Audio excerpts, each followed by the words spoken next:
لله رب العالمين، والصلاة والسلام على سيد الأنبياء والمرسلين محمد الأمين وعلى آله وصحبه أجمعين. أما بعد، فأعوذ بالله من الشيطان الرجيم. ومن أحسن قولا ممن دعا إلى الله وعمل صالحا وقال إنني من المسلمين. وقال النبي صلى الله عليه وسلم لعلي رضي الله عنه حين بعثه إلى خيبر: والله لأن يهدي الله بك رجلا واحدا خير لك من حمر النعم، أو كما قال صلى الله عليه وسلم. मेरे मोहतरम बुजुर्गों, अजीज दोस्तों, अल्लाह सुब्हानहु व तआलार অশেষ মেহেরবানিতে আল্লাহ সুবহানাহু ওয়া তাআলা আজ আমাদের এই মোবারক দিনে এই মোবারক মজমায় জমা করেছেন। এই দিনকে সৈয়দুল আইয়াম বলা হয়। জুমার দিন হলো সমস্ত দিনের সর্দার। জুমার দিনের অনেক ফজিলত। জুমার দিনকে আল্লাহ সুবহানাহু ওয়া তাআলা খাস করে এই দিনের ইবাদতের ব্যাপারে কোরআনে পাকের মধ্যে আল্লাহ সুবহানাহু ওয়া তাআলা জিকির করেছেন। এই দিনের যে সমস্ত আমাল আছে, যত আমল আছে, সেই আমলগুলির মধ্যে একটা হলো তাহারাত। তাহারাত হলো যে এই দিনে হুজুরে পাক সাল্লাল্লাহু আলাইহি ওয়াসাল্লাম গোসলের তালকিন করেছেন। হুজুরে পাক সাল্লাল্লাহু আলাইহি ওয়াসাল্লাম এই দিনে গোসল করার তাকিদ করেছেন। তো এটা হলো একটা তাহারত হাসিল করার দিন।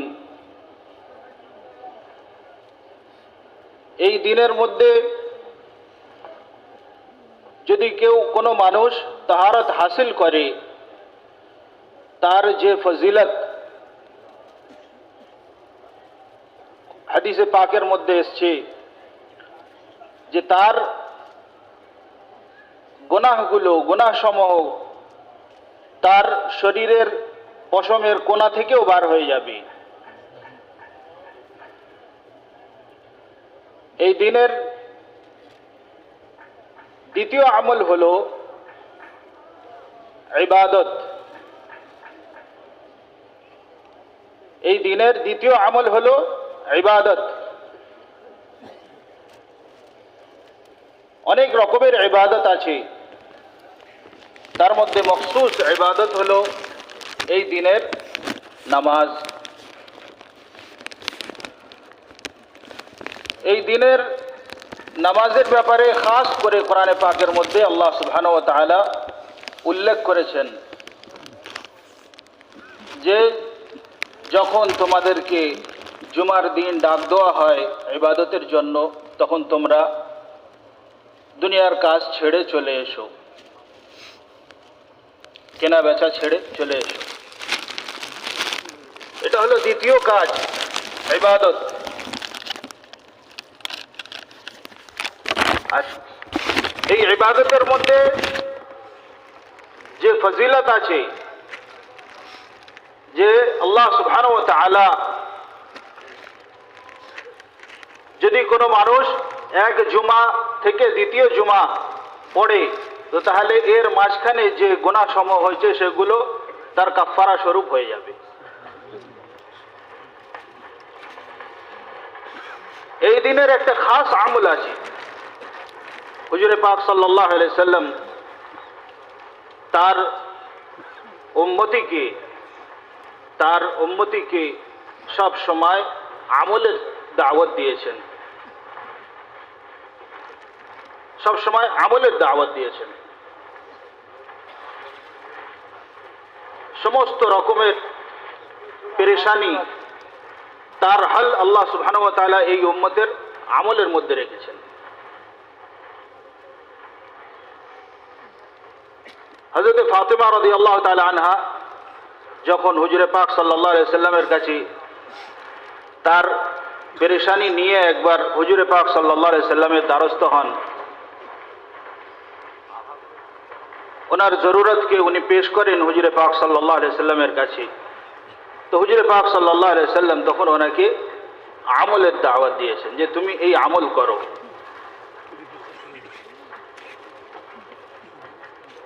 যখন হুজুরে পাক সাল্লাল্লাহু আলাইহি ওয়াসাল্লাম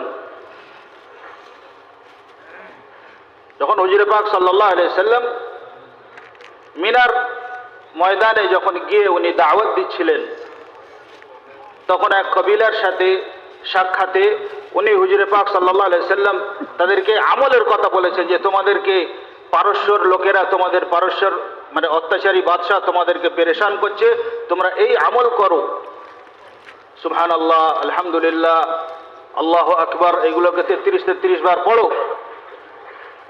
তাহলে তোমাদের এই আমলের দ্বারায় তোমাদের বিছানায় পারস্যের মেয়েরা শোবে। এই আমলের এরকম কুওয়াত আছে। তো হুজুরে পাক সাল্লাল্লাহু আলাইহি সাল্লাম প্রত্যেকটা জায়গায় উম্মতকে আমলের রাহবারি করেছেন। আর ঠিক সেরকম ভাবেই যখন হুজুরে পাক সাল্লাল্লাহু আলাইহি সাল্লাম হুজুরে পাক সাল্লাল্লাহু আলাইহি সাল্লাম তার সাহাবার যে জামাতকে তৈরি করেছিলেন, তারা যখন আমল করে গিয়েছিলেন, তখন সেই আমলের দ্বারায় তারা দেশের পর দেশ জয় করে গিয়েছে, এলাকার পর এলাকা জয় করে গিয়েছে আমলের দ্বারায়। তো তার সেই আমলটা, সেই সময়ের যে বাদশাহ রোমান এম্পায়ার থেকে একটা মানে জামাত পাঠানো হয় যে এরা কি কারণে প্রত্যেক জায়গাকে জয় করছে, একবার দেখে এসো।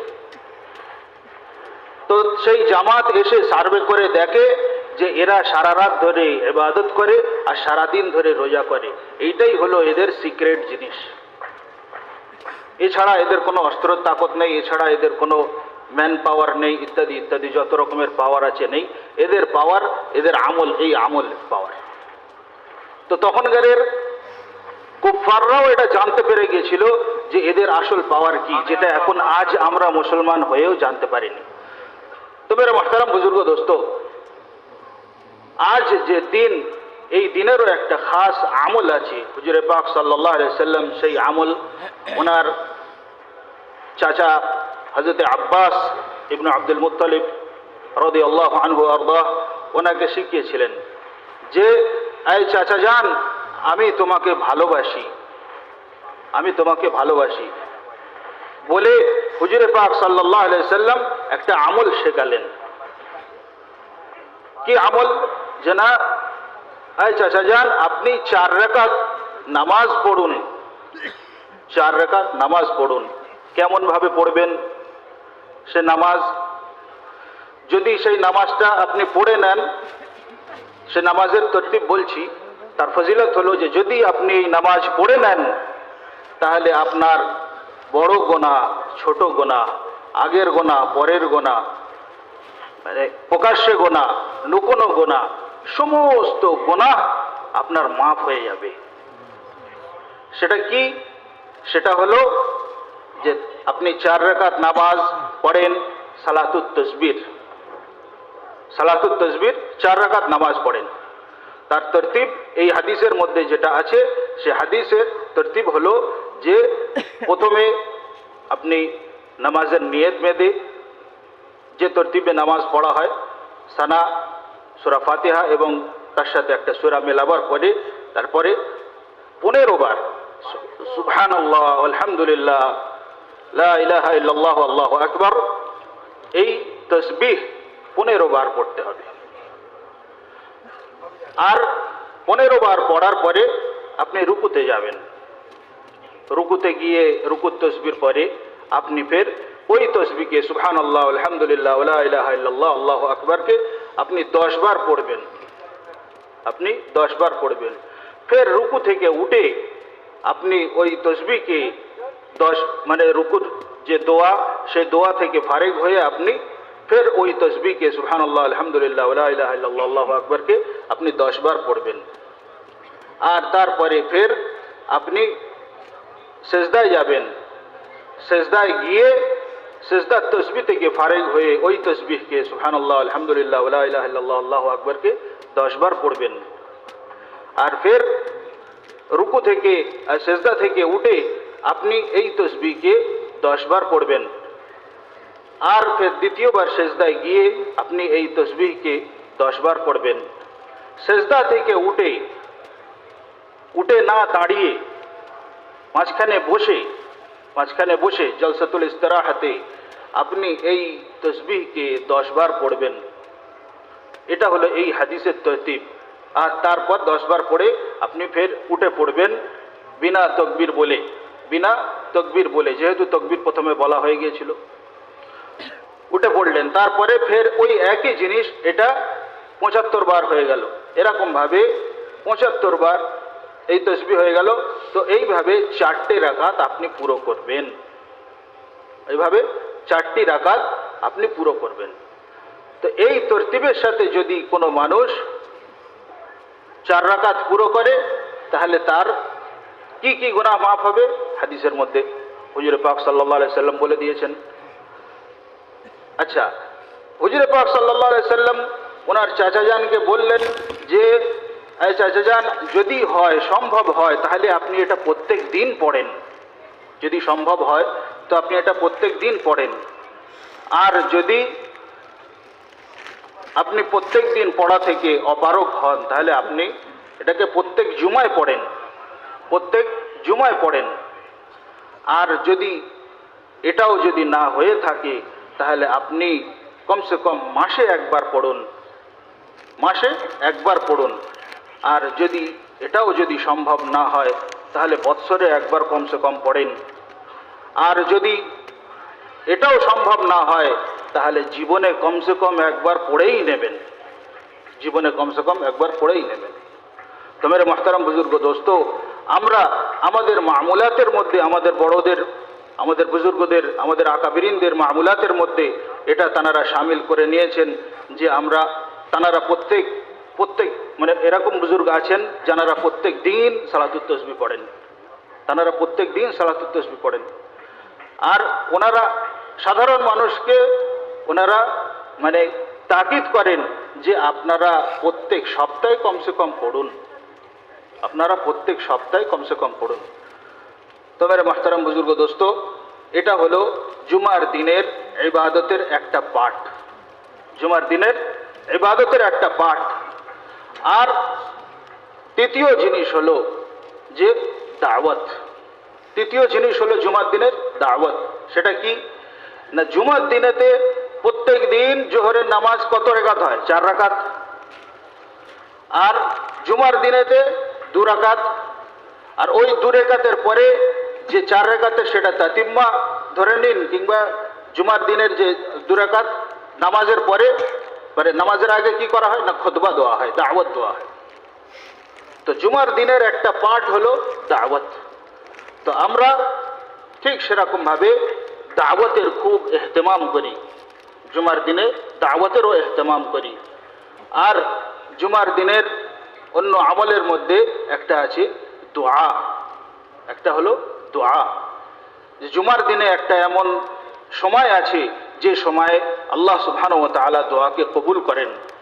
জুমার দিনে একটা এমন সময় আছে যে সময়ে আল্লাহ সুবহানাহু ওয়া তাআলা দোয়াকে কবুল করেন। আর হুজুর পাক সাল্লাল্লাহু আলাইহি ওয়াসাল্লাম, হযরত আম্মা জান আয়েশা রাদিয়াল্লাহু তাআলা আনহা মানে সূর্য ডোবার আগে লোক পাঠিয়ে দিতেন যে দেখো যে এই সময়টা মানে সূর্য ডোবার আগে আগে আমাকে খবর দেবে, আমি তাহলে সেই সময় দোয়া চাইব। তো এই এই হাদিসের দ্বারা বোঝা যায় যে সেই সময় দোয়া কবুল হতে পারে। হযরত ওমর রাদিয়াল্লাহু তাআলা আনহুর মামলাতের মধ্যে যে দুটো খুতবার মাঝখানে হযরত ওমর রাদিয়াল্লাহু তাআলা আনহু উনি দোয়ার ইহতিমাম করতেন। তো তো হযরত ওমর রাদিয়াল্লাহু তাআলা আনহু উনি দোয়ার ইহতিমাম করতেন দুটো খুতবার মাঝখানে। তো দুটো খুতবার মাঝখানেও এটাও একটা দোয়ার মানে কবুল হবার সময় হতে পারে। ঠিক সেরকমভাবে পুরো দিনটার মধ্যে কোন সময় আছে সেই সময়টাকে আমাকে খুঁজতেই হবে। জুমার দিনের অন্যান্য যে সমস্ত মসনুন আমাল, সেই সমস্ত আমলের মধ্যে থেকে একটা হলো সূরা কাহাফের ইহতিমাম করা, সূরা কাহাফ পড়া। সূরা কাহাফ মানে 15 পারা থেকে যে সূরা আছে সূরা কাহাফটা পড়া, সূরা কাহাফের ইহতিমাম করা, জুমার দিনে সূরা কাহাফের ইহতিমাম করা। সূরা কাহাফ পড়লে এর কি ফজিলত না, সূরা কাহাফ পড়লে যদি কোনো মানুষ সূরা কাহাফ পড়ে নেয় তো সে ব্যক্তি দাজ্জালের ফিতনা থেকে মাহফুজ হয়ে যাবে, সে ব্যক্তি দাজ্জালের ফিতনা থেকে মাহফুজ হয়ে যাবে। হ্যাঁ, এটা হুজুরে পাক সাল্লাল্লাহু আলাইহি সাল্লাম বলে দিয়েছেন। তো আমরা সূরা কাহাফেরও ইহতিমাম করব আর দরুদ শরীফের ইহতিমাম করব, দরুদ শরীফের ইহতিমাম করব। হুজুরে পাক সাল্লাল্লাহু আলাইহি সাল্লাম এক হাদিসের মধ্যে বলেছেন যে আমার সামনে তোমাদের দরুদগুলোকে জুমার দিনে পেশ করা হয়, জুমার দিনে পেশ করা হয়। তো দরুদ শরীফ বেশি বেশি করে পড়ব। আল্লাহর ওলিদের দেখা যায় যে তারা দরুদের ইহতিমাম খুব করতেন। তো আমাদের দরুদের ইহতিমাম করা দরকার। তাই জন্য আমরা এই জুমার দিনের যে সমস্ত আমাল আছে সেই আমালের আমরা পাবন্দি করব।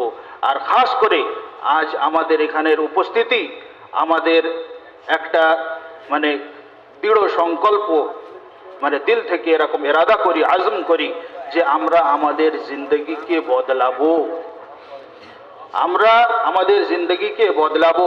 আমরা যেভাবে দিন থেকে দূরে সরে জীবনযাপন করছি, তো আমরা আমাদের জীবনকে বদলাবো। তার কি রাস্তা হতে পারে না, তার রাস্তা হলো যে আল্লাহর রাস্তায় সময় লাগানো, আল্লাহর রাস্তায় সময় লাগানো। আল্লাহর রাস্তায় যখন আমি নিজের জান মাল কোরবান করে যখন আল্লাহর রাস্তায় আমরা যখন বার হব, তো তখন দেখব যে আল্লাহ সুবহানাহু ওয়া তাআলা আমাদের এই মুজাহাদার মাধ্যমে আল্লাহ সুবহানাহু ওয়া তাআলা আমাকে হেদায়েত দেবেন। তো তাই জন্য আমাদের নিজেদের জান মালের কোরবানি দিয়ে আমাদেরকে আল্লাহর রাস্তায় বার হতে হবে। যখন আমাদেরকে মানে বার হবার জন্য বলা হবে, তাদের ডাকে আমাদেরকে সাড়া দিতে হবে, তাদের ডাকে আমাদের লাব্বাইক বলতে হবে। সবাই তৈরি আছি ইনশাআল্লাহ? আল্লাহ সুবহানাহু ওয়া তাআলা আমাদেরকে আমল করার তৌফিক দান করুক।